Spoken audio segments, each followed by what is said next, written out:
train a whole lot. But to be a great fighter, it's just nonstop. You have to eat, sleep, train it. Eat, sleep, drink it. Everything you need to do, is about getting better. Being the best. That's the whole. That's what everybody's trying to do. Be the big fish. Shorty, what you want, shorty, what you need. My niggas run the game, we ain't never leave. Counting up this money, we ain't never sleep. You got V12, I got 12 V's. Got bottles, got weed, got molly. I'm all the way shorty, what you want. Of course, the 3 Ds: discipline, dedication, determination. But amongst that, you gotta love it. You gotta have the heart for it. You gotta be willing to, I guess, lose in order to win sometime. You know. My name is Aaron Soufflé.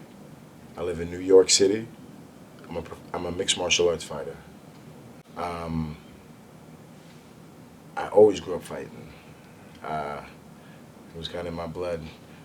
You know, I wrestled in high school and played ball.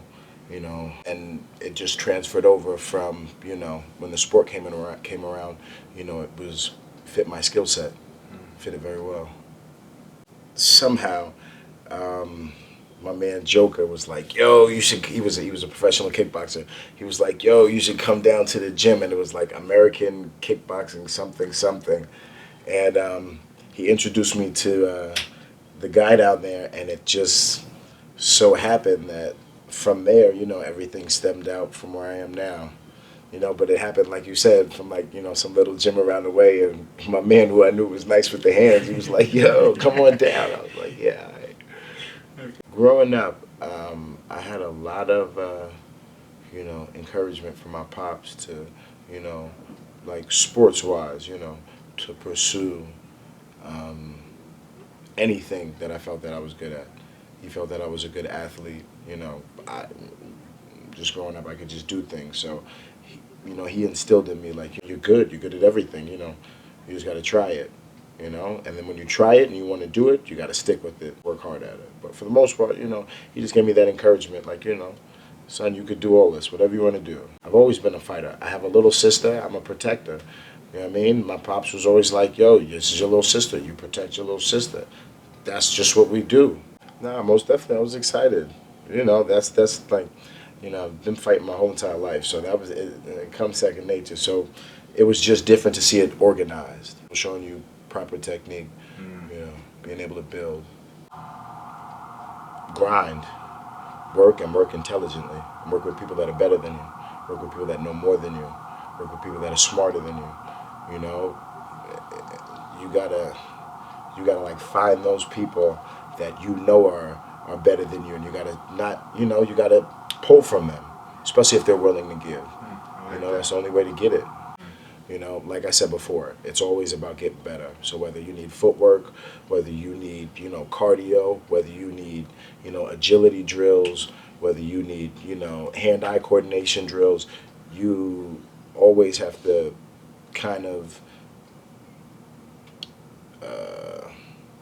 do what you're bad at, a lot of, in order to be really, really good.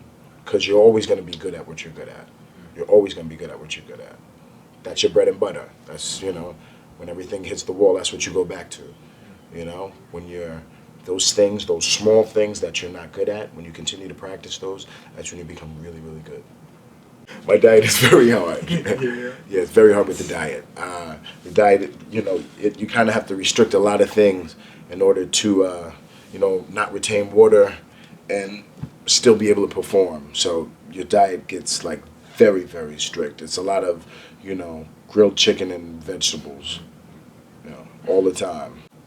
Yeah, I definitely have the support of my family. My mom and pops, they support me to 1,000.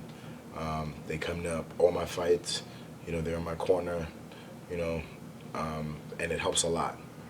It helps me be better because I'm not fighting, this guy who I'm supposed to fight, and my folks, and my family, and my support system.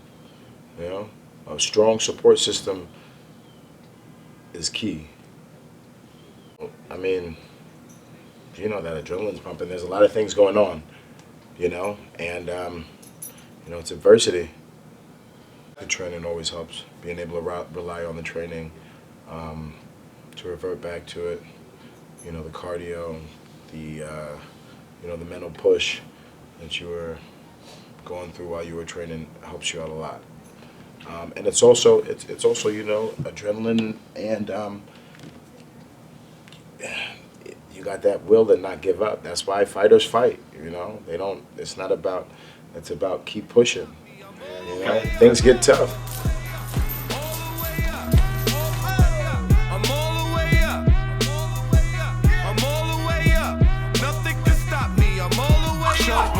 Shorty, what you need? My niggas run the game, we ain't never leave. Counting up this money, we ain't never sleep.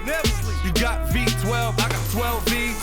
Got bottles, got weed, got molly. I'm all the way. Shorty, what you want? I got what you need. Apart from the diet, the training, and the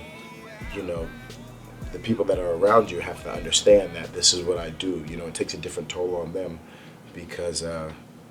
A lot of times, after work, you're training and you're doing things that you need to do to be the best. I don't think there's any limit. What I think that is that things change.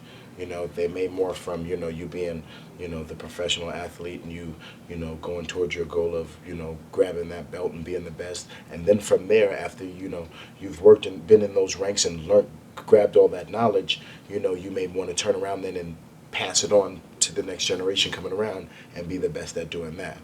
You know what I mean? So it kind of transforms. It doesn't stay the same, especially if you have that fighter spirit. That's why fighters become coaches. We do this class called Boxing Beats, where my friend and I teach a boxing class, teach people how to box, and also work with fitness and teach them how to get fit.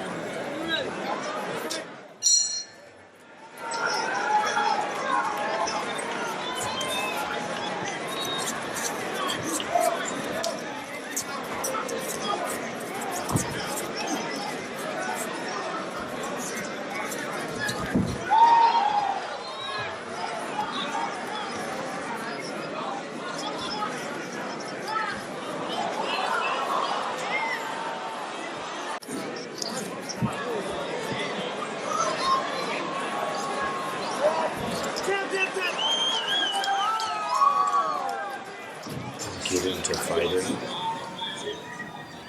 to fight, to win, to beat people, and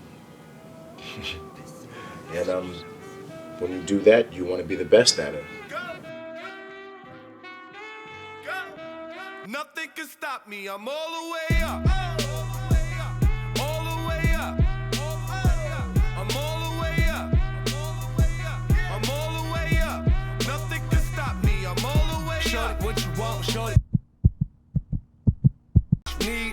My niggas run the game, we ain't never leave. Counting up this money, we ain't never sleep. You got V12, I got 12 V's. Got bottles, got weed, got molly. I'm all the way. Shorty, what you want? I got what you need. Shorty, what you want? I got